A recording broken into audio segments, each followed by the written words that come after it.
Diante do impasse na greve dos caminhoneiros, o presidente da Câmara, deputado Rodrigo Maia, concedeu coletiva na tarde desta sexta-feira, na residência oficial, falando sobre a paralisação. Veja agora os principais pontos da entrevista. Infelizmente, as palavras do presidente estão tendo pouca credibilidade com a sociedade que, de forma legítima, está se manifestando.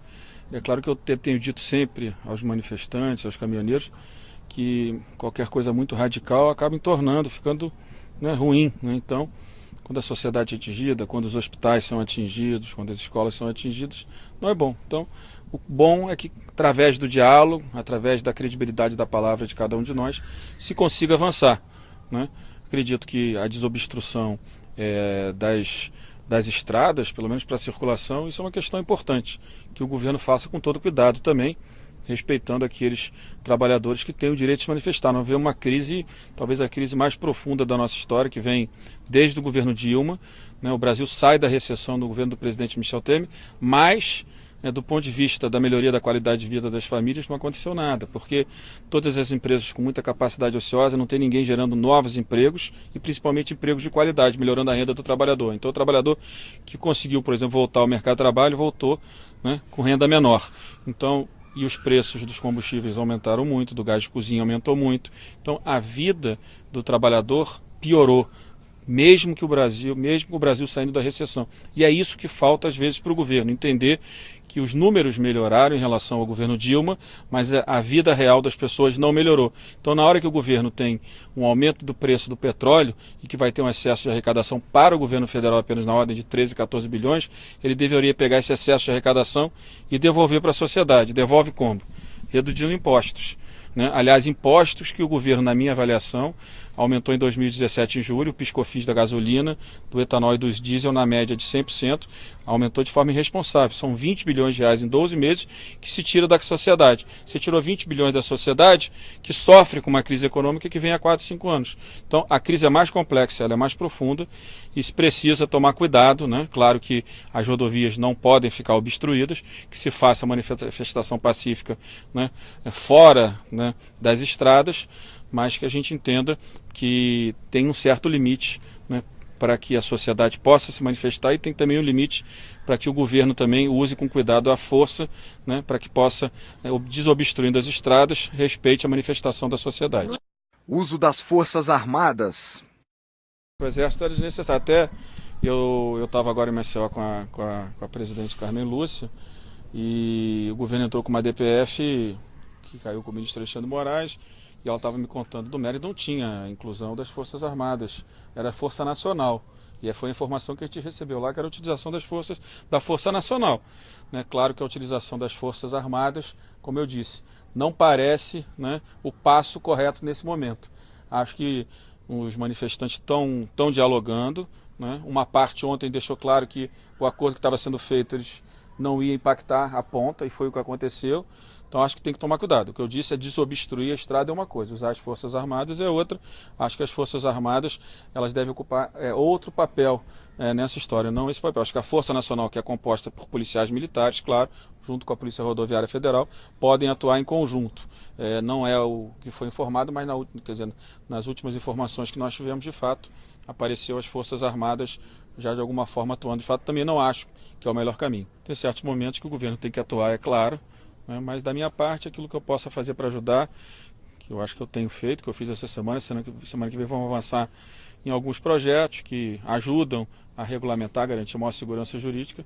Eu acredito que é importante, acho que cada um cumprindo seu papel, a gente vai conseguir sair o mais rápido possível dessa crise. Preço dos combustíveis.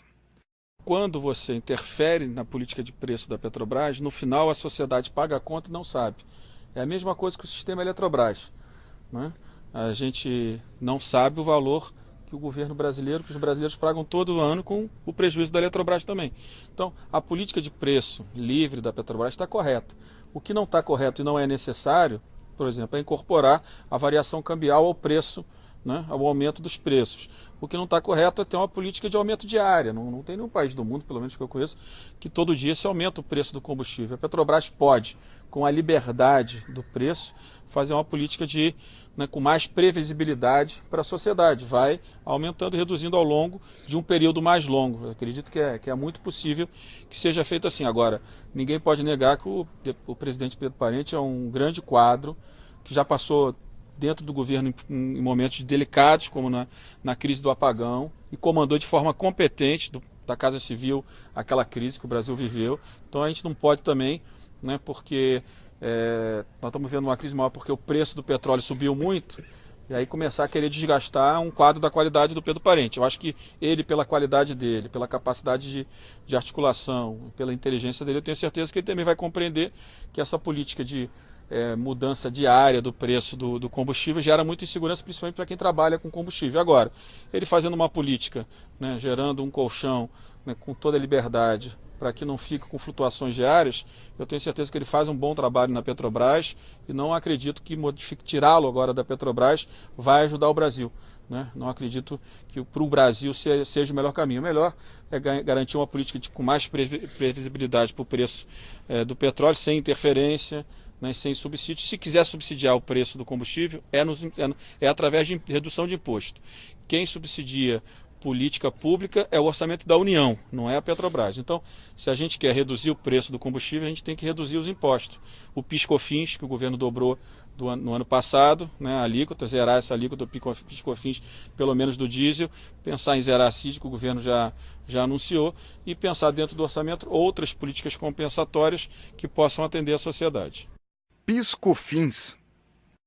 Cada casa tem a sua agenda, até porque o presidente Michel pode zerar a alíquota do PIS/COFINS por decreto, porque ele dobrou a alíquota do PIS/COFINS ano passado, da gasolina, do etanol e do diesel, lembrando aqui, 100% de aumento, de julho do ano passado até julho desse ano. O brasileiro vai pagar mais de PIS/COFINS com esse aumento, do meu ponto de vista absurdo. 20 bilhões de reais saiu do bolso do brasileiro para os cofres do governo. Para quê? No momento de crise que a gente vive. Então acho que está na hora do governo tirar essa conta da sociedade. A sociedade não pode pagar essa conta. Então acho que o governo deveria, por decreto, não precisa ser por lei, não tem nenhuma vaidade que se aprove o projeto da Câmara, mas se o governo, que tem esse poder, baixar um decreto amanhã, zerando o PIS/COFINS do diesel, reduzindo um pouco, voltando à alíquota anterior da gasolina e do etanol, a gente vai ter melhores condições de preço para a sociedade, e a sociedade aí sim não estará pagando uma conta que não é dela.